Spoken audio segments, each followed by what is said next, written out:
All right, hello, welcome back to another wee bit different video. Today's video, we're going to be talking about the New Orleans Pelicans and the disaster of a 3-4 month span. When was June?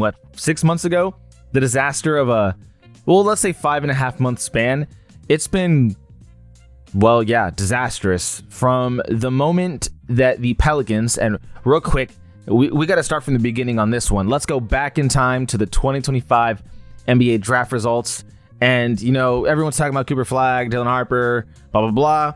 Then you see Pelicans draft Jeremiah Fears at number 7. Okay. Pelicans, if you're a Pelican fan, you're focusing on, getting more playmaking and, you get a guard. So, this could help.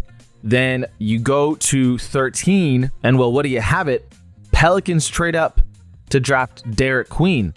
Now, what do they give up when they traded up? They gave up, for one, the 23rd pick in the draft because they moved up 10 spots. And they also gave up a future first round pick, unprotected, this year, as in this season.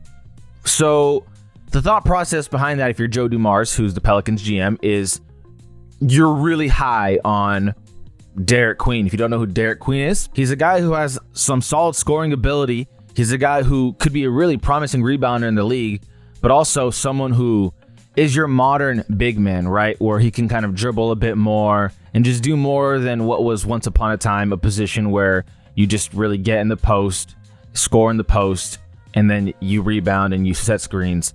He's your modern, revolutionized center, and the Pelicans were high on him. And I'm not going to say it was wrong to be high on him. Obviously, hindsight's 2020 and all. We're like, hindsight tells you, you shouldn't have given the pick. Problem is everyone was pissed off at the moment. People were all riled up. So I did like Derek Queen going to New Orleans in a trade at number 13. And then we found out what the trade was. This was when I lost my mind. I think I blacked out. I'm so glad the NBA can still give us these. New Orleans trades up 10 spots so they can take Derek Queen. And they give up their unprotected 2026 first round pick swap that they have with Milwaukee, where they have the favorable, whatever the better pick is, they keep. They send that to Atlanta, who had to be deliriously happy. Like, we only have to move down 10 spots and we get an unprotected. This was one of the 5 dumbest trades of this decade. I was speechless. And so what were the Pelicans banking on? They were banking on, now let's just pull up their roster here. They were banking on to be like a mid team, to where, okay, if we're a play-in team, we're only giving up the 14th, 13th pick, right? No problem. No need to stress out for that. And maybe you make the playoffs at the 8th seed. Again, you give up a mid-round pick, which for Derek Queen, what Joe Dumars specifically is thinking, that's worth it. Really high on Derek Queen. So this is the roster they put together to kind of reach that milestone of, the mid-round pick. Trey Alexander, Jose Alvarado, Jeremiah Fears, Hawkins, DeJounte Murray, who's going to be coming back from an Achilles injury this year, Bryce McGowens, Jordan Poole. So part of the Jordan Poole trade, Saddiq Bey, Micah Pevy, they were looking to be better, and Jordan Poole, be in addition to the scoring factor here. Saddiq Bey, of course, Micah Pevy, the 3 players who were just traded for. And then you have Yves Missy, who, last year had some flashes of, okay, he could be a starting center in this league. DeAndre Jordan, who's just your vet. Hunter Dickinson, who's just there. And then Derek Queen, the guy who you believe in. You believe in this guy. You're willing to give up possibly a mid-round pick in the mind of Joe Dumars, nothing more, nothing less. And then your forward, Herb Jones, who's an elite defender. Kevon Looney, you just signed him. Zion Williamson, who is the face of the franchise. At this point, maybe was. We'll get to where we need to get to in the video. And then Trey Murphy, who is an excellent forward. Someone people don't really talk about much because he's on the Pelicans, and rightfully so, but phenomenal shooter, scoring ability. All in all, just a really good player who's just on a really bad team. 3-18. I mean, let's just pull up the standings. 3-18. Terrible in every way possible, every way imaginable. Losing, just, I'm going through the log, and you're seeing this, and you're just seeing a bunch of losses. Again, 3-18. New Orleans Pelicans star Zion Williamson will miss extended time with the right abductor injury, sources tell ESPN. He'll be reevaluated in 3 weeks. Why is it important that Zion shows out even if the Pelicans have a losing season and they don't have a great pick? Because they could trade Zion. Because his value will be sky high and teams will be like, yeah, let me trade for that guy. He will complete my team. And the Pelicans can kind of move forward with, again, Derek Queen, Jeremiah Fears, Trey Murphy, Herb Jones honestly should get traded at this point too. By the way, in all of this, Willie Green gets fired. But just looking at, the comments and, people talking about it, kind of an expected. I'm going to refresh the page here because I know that there's like way more comments. Of course, the slander is going to start happening. Honestly, just trade him to the Brisbane Bullets for a vending machine. I cannot be arsed defending his availability anymore. And mind you, before this injury, he was out with the hamstring injury for 12 days, 13 days, which was a handful of games. And it's bad. It's really bad. He really just can't stay healthy. The whole thing about him, and I made a video. Now, I don't know if it was dedicated to him or not, but Zion got skinny. I think I did dedicate the video to him, but Zion got skinny.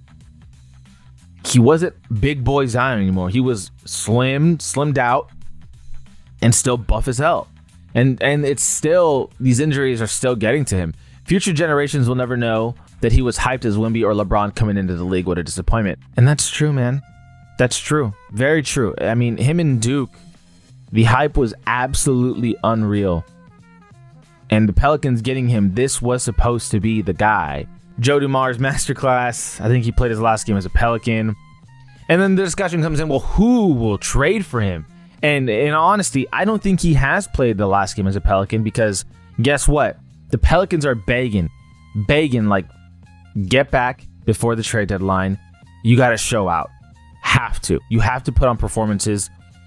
And the thing is, they've been taking it easy with Zion, load managing him to reduce this kind of stuff. He's not playing back-to-backs since the hamstring, and it's still bit him in the ass, like he's just hurt already. Then you go into the Pelicans subreddit, and so these are their fans, and the amount of people that are just dooming on here, and rightfully so. It's a frustrating thing. Must be great to make all that money and barely do anything. Again, the slander is going to start coming in. This was his final chance at proving himself, and he failed the test. Team is in the gutter and down, has no impact. Time to call it what it is and trade him. Let me mention this right now.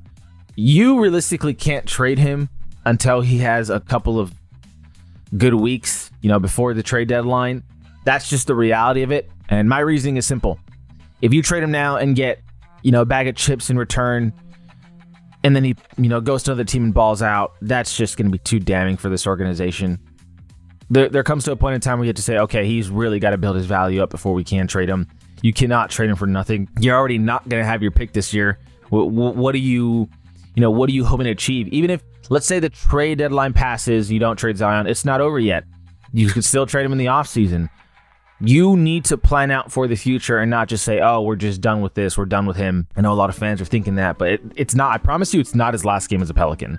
It's really not. And, my thing is when I say, oh, this might be the end, it's as simple as the end of them trying to work with Zion and making him the guy. The end of this guy is our franchise. Now it's okay, build your value up, and then as soon as we get the chance, you're gone, done, out of here.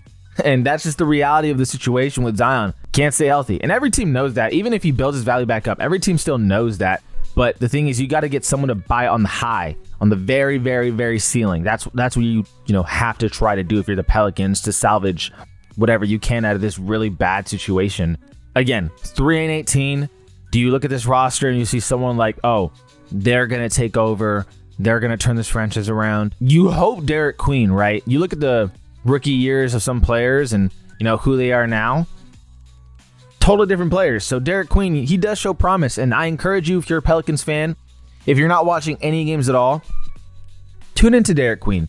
He has some games where it's like, okay, he could really be something. He has the ability to finish in the interior. Big, strong, athletic dude who's still learning the speed of the game. But all in all, it's an unimpressive stat, but an impressive stat at the same time. Derek Queen's tied for second most assists per game on this roster.